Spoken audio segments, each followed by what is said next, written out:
Los griegos fueron los primeros en preocuparse por indagar de qué estaba constituida la materia. Anaxágoras fue el primero en decir que la materia estaba constituida por pequeñas partículas y él llamó a estas partículas semillas.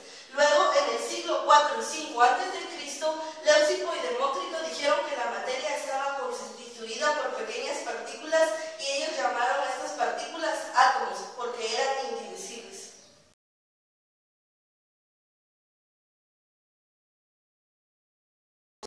Años después, Dalton propuso su teoría atómica con 3 postulados.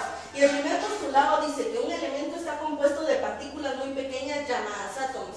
El segundo postulado dice que ningún átomo desaparece o se transforma en un átomo de otro elemento. Y el tercero dice que cuando 2 o más átomos de diferentes elementos se combinan, se forman compuestos. Luego él propuso su modelo atómico, que era este.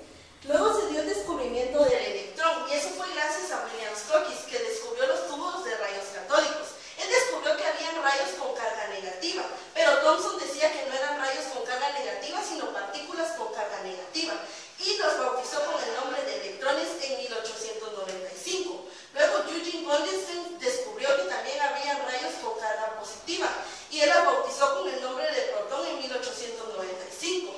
Luego Thomson propuso el modelo atómico y él decía que la carga positiva estaba distribuida uniformemente y que los electrones estaban sumergidos dentro de esta carga positiva, y lo comparó con el budín de pasas.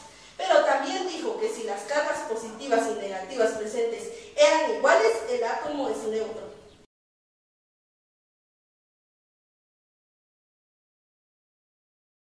Hablaremos sobre el modelo atómico de Rutherford, pero antes de esto él necesitó de 2 descubrimientos. El primer descubrimiento fue el de la radiación y fue gracias a Becquerel, y el segundo es los rayos X, que los descubrió Whitman.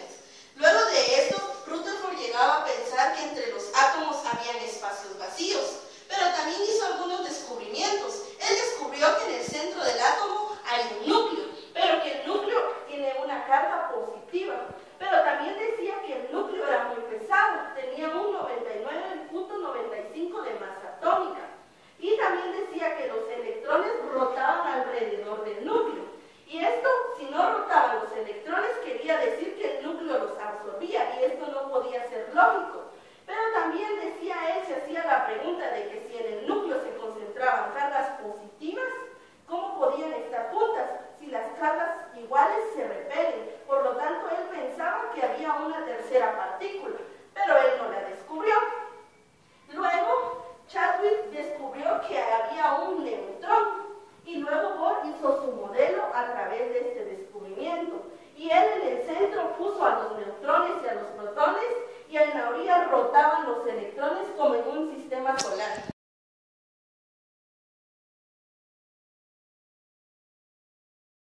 Hablaremos sobre los modelos atómicos más recientes. Sommerfeld ha modificado la forma de las órbitas, y él habla sobre órbitas elípticas, ya no redondas como